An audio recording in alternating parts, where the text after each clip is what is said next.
Good evening and salutations, my Days of Elias fan. So this episode, I gotta admit, this episode was good. This episode was really good.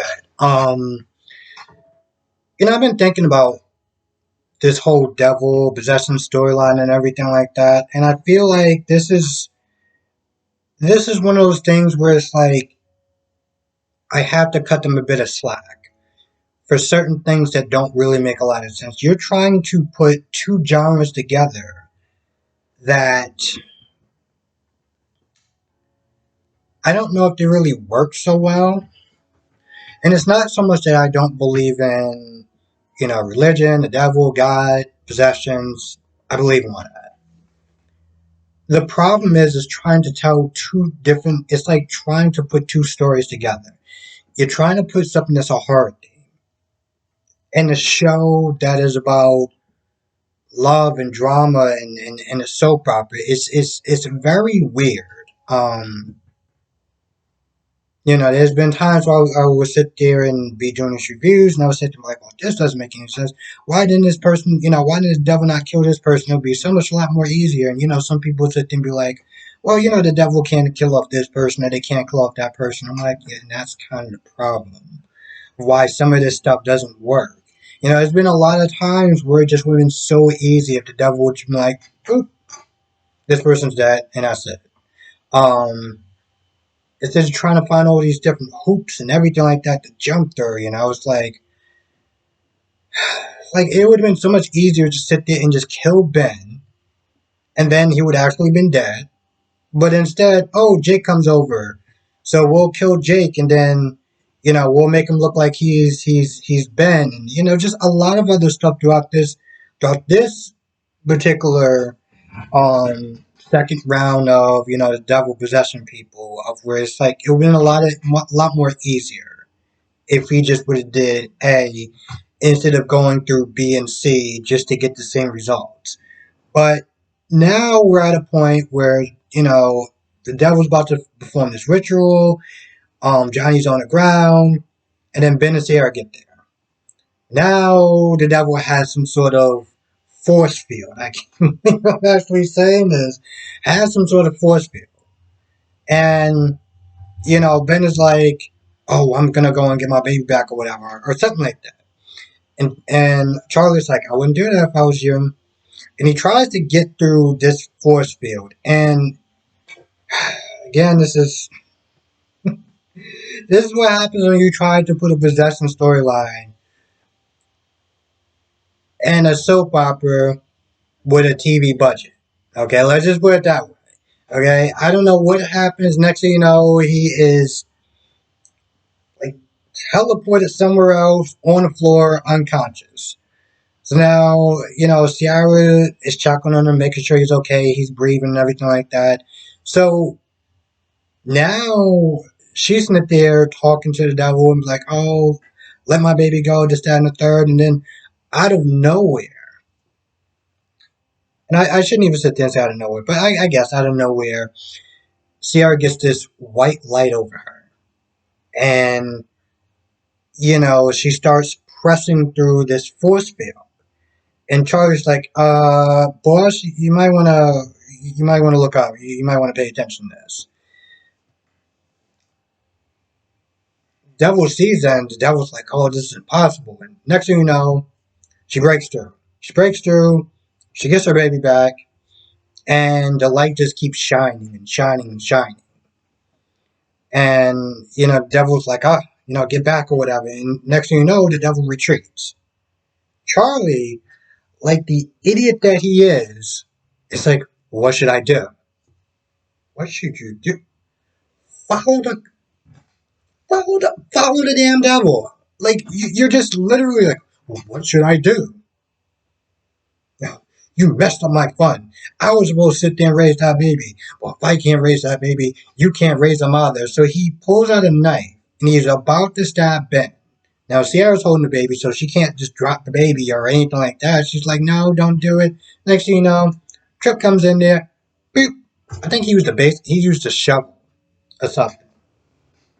And next thing you know, and I'm not going to lie, takes the shovel, boom. Next thing you know, he turns into dust. Aaron turns into dust. Okay.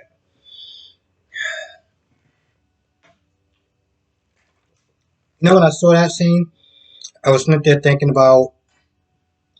I think it's called Dust to Dawn, the first one with George Clooney, which is actually my favorite George Clooney movie ever. He's just so badass in that movie. I gotta try to find a way to watch it tonight. But that's what it made me think of, because he hits him with a shovel and he just turns into dust. He's just dirt on the ground. Like, okay, so Ali escapes and Trip and Johnny go after her. So they got her cornered or whatever. Later on, you got um John. John gets there because John was sitting there babysitting Jan Spears because her ankle monitor went off. He went over there to babysit her. She comes up with a bunch of names like for the new baby. One of them is called Britney. You know, Spears, Britney Spears. The next one's called Lucifer. And at this point, John's like, all right, bro, come on, girl. Like, what are you doing at this point? But Marlena gets there to sit there and kind of babysit her, so this way John can go out and help with the fight. Um, Eric eventually joins them because I can't think Marlena called him because Eric was with Bella.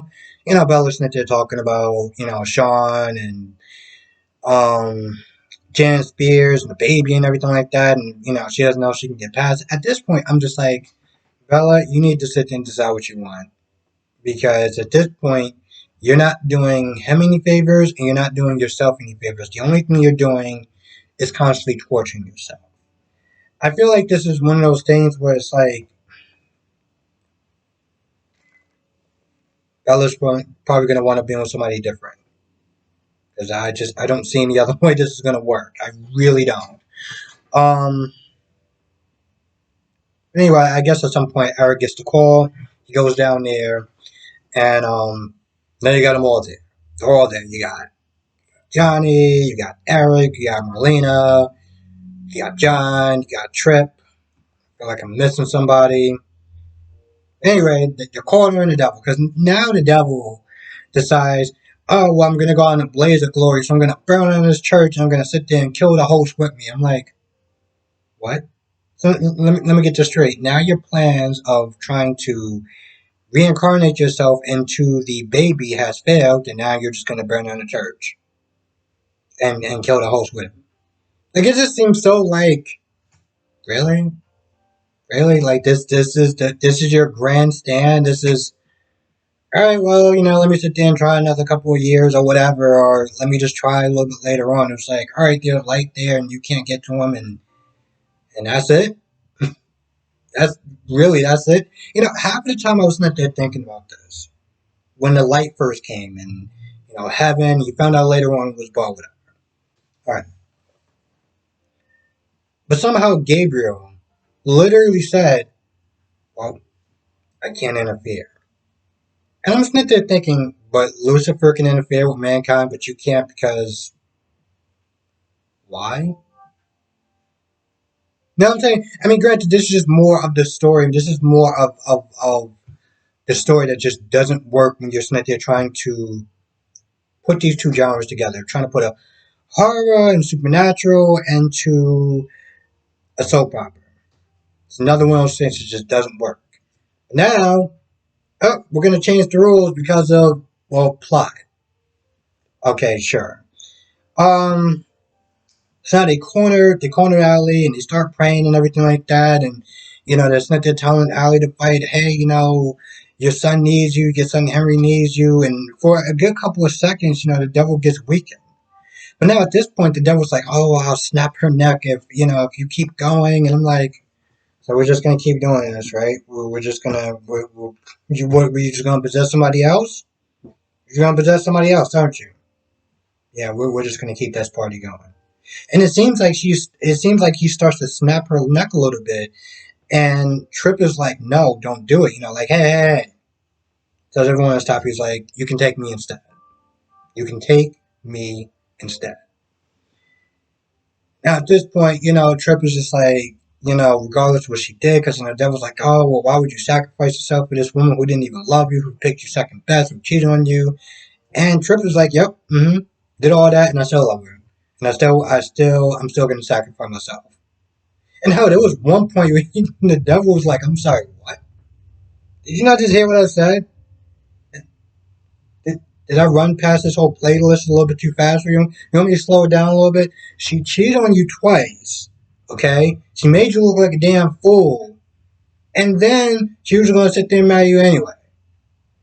You sure you wanna sacrifice yourself for this woman? Next thing you know, of course, Trip is possessed.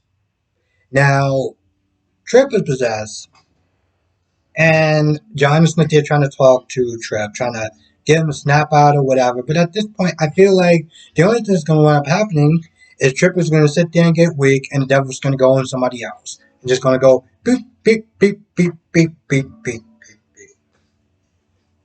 So, how does it end? When I tried to watch this movie, The Exorcist, long time ago, this movie scared the living hell out of me. There are certain things in this world that I will admit to being scared. Certain subjects scary, or they scare me. Especially the ones that are real. You know, aliens. But the funny thing is, aliens. I mean, it creeps me out a little bit, but it intrigues me more than it creeps me out.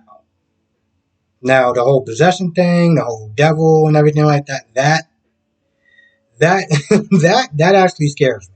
Okay, that scares me. Stuff that I feel is real. That stuff scares me, and so I didn't watch. I tried to get through watching The Exorcist. I feel like, I'll be honest, I don't know if I can actually watch it now. I really don't. It's just a certain. It's just eerie. It's just really eerie to sit there and try to even a movie as old as that is still it's still eerie to me. I feel like I need to do like a challenge or something, like do like a reaction video of me actually trying to watch The Possession. Maybe I should do that. It's a good idea. Hell,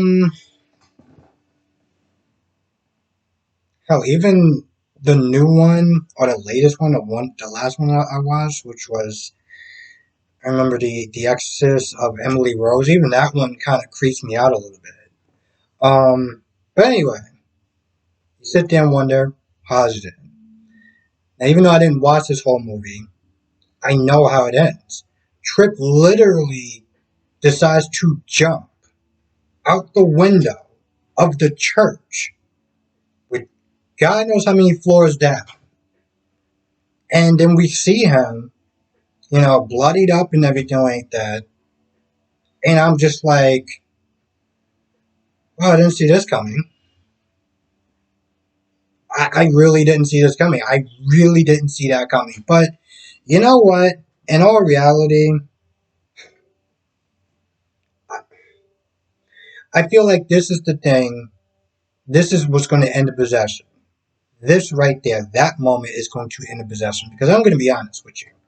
If that didn't work, nothing will. And when you really think about it, wasn't the devil cast out like 25 something years ago? And it's not like there was some sort of magic spell or anything like that that just kept them there trapped. He could have just came up anytime he wanted. I mean, seriously, within those 25 years, what stopped him from showing up again and doing it all again? It was like, what? Time works differently down there from Michelle Lucifer? I mean, where he was just like, you know what? Or, hey, let's possess that Marlena check again. You know? It's been like a couple of days. Even though it's been like 25 years, it's been a couple of days. I feel like it's time now. And just do it all over again. So what's to stop him from doing it this time? But I feel like at this point,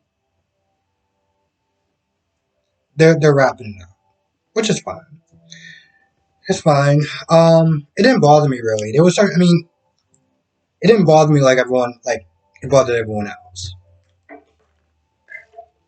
I mean, hell, for me, I was just like, "Hmm, okay, whatever. And certain things not really making a lot of sense.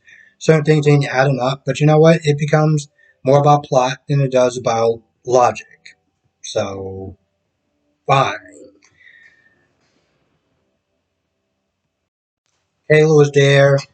She was examining the baby. Sean was there. Ella was there. You know, Sean was to tell some stories about Claire and how she first walked and everything like that. And everyone was having a great time. Nice little moment between Sean and Belle. And then Sean got the call from Janice Pierce and they're saying that she wanted ice cream, and that just cut that short. And you know what? Again, I don't feel bad for Sean because he could have told the truth a long time ago. But he didn't. So this is your new life now, and you just have to get used to it. Like literally, he goes back. He, gets the ice cream from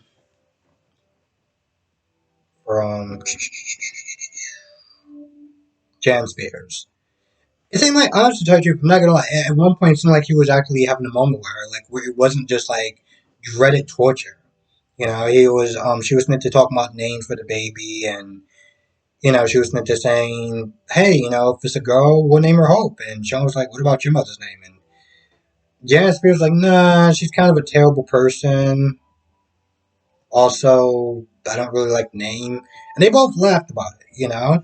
So it seemed like they was having kind of a moment.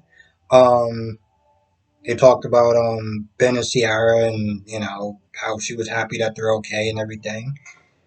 So, don't know. And well, no, actually, I do know. I feel like moments like that might lead to something. Might lead to something. I mean, the fans may want it. The writers may sit there and be like, "Hey, let's try this. It'll be interesting. Let's go." And then they decide to do it because why not? Um, Now Ben and Ciara are talking, and Ciara's need to talk about how she was able to get through the force field or whatever, and she was like she felt the presence. Now, if you watch the previews, the promos, you know exactly what happens. Bo comes back. The light comes in the room and everything like that, and Ciara's like, am I hallucinating? And Ben was like, well, if you are, then I am too. So they both get to sit there and talk to Bo, and Ciara sits there and like, oh, I named my son after you, and honestly, tell you the truth, I'm not gonna lie. When I first saw the promo, it was like I looked at it and I was like, this is nice. This is a really nice and special moment for the fans. The fans who really enjoy Bo, who really enjoyed his character. I was sitting there talking to somebody at work that came in, and I was sitting there telling her about Bo coming back or whatever. And she was really happy. She was over the moon. She was like, "Oh, I love Bo and I miss him. He was such an amazing character." And it was nice to sit there and see that look on her face, to see that moment. You know. So, for me, I was like, man, I don't know how I'm going to sit there and react because I'm like, for me, I'm just like, okay. But I didn't want to sit there and come across as super callous because I know a lot of people, really was going to enjoy that moment. But honestly, tell you the truth, when I saw it and saw how he said thank you and everything like that, I'm not going to lie, I genuinely really liked it. Um, it was very heartfelt. And I didn't think it was going to get to me that way. I mean, it wasn't like a "This Is Us" moment, but it was really it was nice. It was like I felt it. It was a really nice moment. So um, yeah. Now, of course, I've heard that Hope is going to be coming back too. I don't. I think she's going to be in Beyond Sale. I'm not too sure, but I'm assuming so, along with Steve Burns. Um, Now it's funny too because when people sit there talking about Steve Burns and Hope and everything like that, it's like people made it seem like the rumors made it seem like they were going to be together, like in a scene, like they were just going to be back, and it was like, no. Like Hope is coming back in Beyond Salem, which is great because she gets to wrap up her story, hopefully. Um, and Bo is coming back as an angel because the devil storyline, and it makes sense. And I'm with it. I'm with it on both fronts. There was a quick moment where Marlena and Sean, but all Marlena did was to come over there to tell Sean, because here's the thing, she was simply trying to call him a bunch of times and he wasn't answering it because he was swamped. So she gets down there, she's like, yo, listen, you need to sit there and meet them, or go down there to the cemetery because that's when everything's going down. So that's what they do. They get the police there. They tell them to, hold off because, Allie comes in there. She starts, doing this and that and the third. Cop may get afraid, and